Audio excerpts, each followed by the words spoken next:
Right.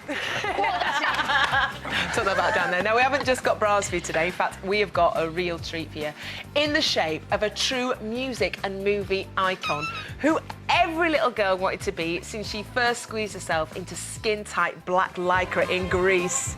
Oh, the one and only Olivia Newton-John and her husband, John Easterling, are going to be joining us in the studio later. And can I just say, we've actually got a crowd outside our lovely MTV Camden that are there waiting for Olivia to arrive. She's a star. She is an icon. She's a living legend, isn't she? Absolute awesome. living legend. I think I'm going to be a bit starstruck. She was my first crush, I think. So I'm Was she? Like, not able to say anything. She must be used to it, I would imagine. Still to come, superstar singer Olivia Newton-John and her husband John Easterling are going to be here to tell us about the secrets of the rainforest and getting physical in Glee. Oh, I love that video. Go on, Olivia. And Dr. Christian Jessen, it's a blonde bombshell, Olivia Newton-John, and the man that she's hopelessly devoted to, John Easterling, will be telling us about their Peruvian wedding. Have a wee think about this. Our guest, Olivia Newton-John, starred in the movie Grease. But what was her character Sandy's surname? Was it A. Olsen, B. Osborne, or C. Osmond? A. Answer after this very short break.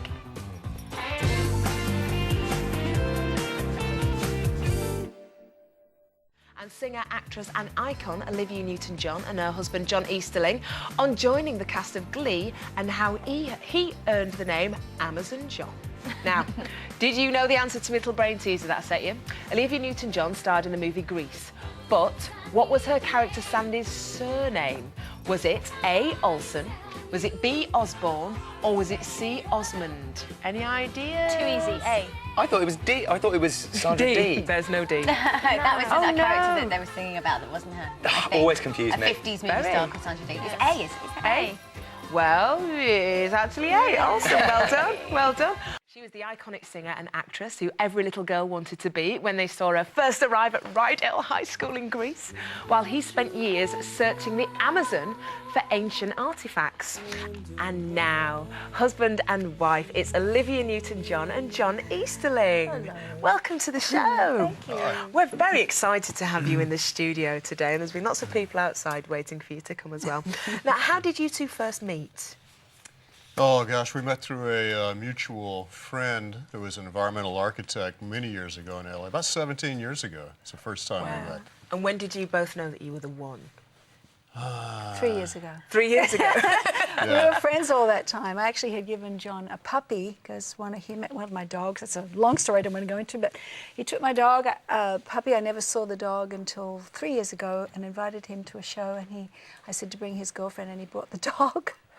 So we kind of reconnected through the dog, and then he invited me to go to the Amazon 6 months later with our friends who had introduced us all those many years before, and we went down there and we Day two, we fell in love in the Amazon. Yeah. On day two? Yeah. Yes. So how was that experience in the Amazon? Obviously, it was your It was first terrible. No, it was amazing. Other than It falling was in love. amazing, of course. It was the most wonderful thing that's ever happened to me. I mean, to be there with John, and he's been working down there for a long time, and I've admired what he's been doing with the herbs and working in the Amazon, helping the indigenous people get rights and title to their land. And so I knew of his work and I knew him as a friend. But this was a whole other experience, and to be in Machu Picchu and with him, it was amazing. Yeah. John, what first got you interested in the rainforests? Well, we're down back in the 70s looking for lost cities of gold and Inca treasure and things like that. So essentially been a treasure hunter my whole life, and over the last 30 years managed to find enough treasure along the trail to, to habituate my passion.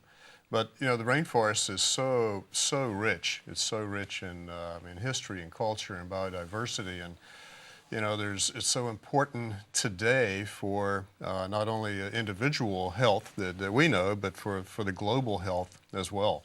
And why should we all be worried about the rainforest? I don't know if worry is the right word, but we should be very concerned and very conscious of the fact that if we look at it from a global perspective, things that almost everyone can agree to would be something like oxygen. Most people agree oxygen's a pretty good thing. Yeah, I think so. Are we agreeing? Thumbs up for oxygen. It's unanimous in the studio, so that's a good start. So, and 30% of the world's oxygen comes from the Amazon rainforest. The second thing we look at is something like medicinal plants. You know, there's 200,000 species of plants in the Amazon. The Western model of science has only looked at about 3% for the therapeutic value, yet almost 30% of your prescription drugs have their footprint in that. So we're clearly looking at, you know, the health treasure of our future here. And personally I believe it can reverse, there's botanicals in the Amazon that can reverse almost every degenerative disease that we see. That's my belief system from working there the last 30 years with a lot of indigenous communities upriver. And thirdly, I would say from a global perspective, and I know Prince Charles is very involved with this, as is Olivia, part of our passion, is showing and creating a larger awareness that the Amazon rainforest is the world's largest climate stabilizer. So it's very, very critical now. It's amazing that Prince Charles, because you've joined forces now with one of the Prince Charles charities as well, haven't you? Yes, very much so. And what's next for you both? You mean today or tomorrow? Well, just in the near future, are you planning to go back out there again together? Yes. Yeah, we're on a little bit of a tour now, talking about the value and the passion of the rainforest, and we'll be back actually in Peru in June. Every June. Oh, really? Yeah. For the full moon in June. Full moon, yeah. Yeah, we were our married anniversary, there. yeah. A year after we fell in love, we were back in June. Oh, I love And your married love. in There you Tambo are, Mache. getting married. Yeah.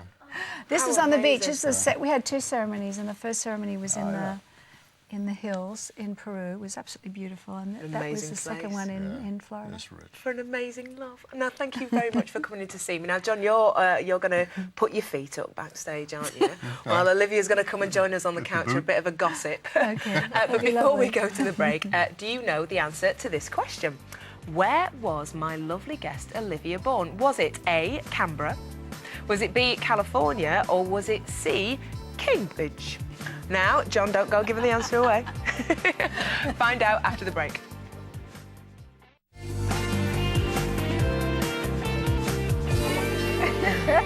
Welcome back to Angela and Friends live on Sky 1 HD. Thanks for joining us for a bit of Monday madness. Running the asylum with me today, Irene Wilson, Matt Bell and Sarah Kaywood. And we're also lucky enough to be joined by the stunning Olivia Newton-John. But before we get physical with her... yeah, there we go. I asked you earlier, where was my lovely guest Olivia born? Was it A, Canberra? Was it B, California? Or was it C, Cambridge? Any ideas, Gareth? I think Canberra's too obvious. I think I'm going to say Cambridge. Okay, I'll take California then. Oh, I want California. Can I share it? Yeah, you can share We're it. sharing Yeah. California. Okay, Olivia, would you like to put them out of their misery? Where were you born? I was born in Cambridge.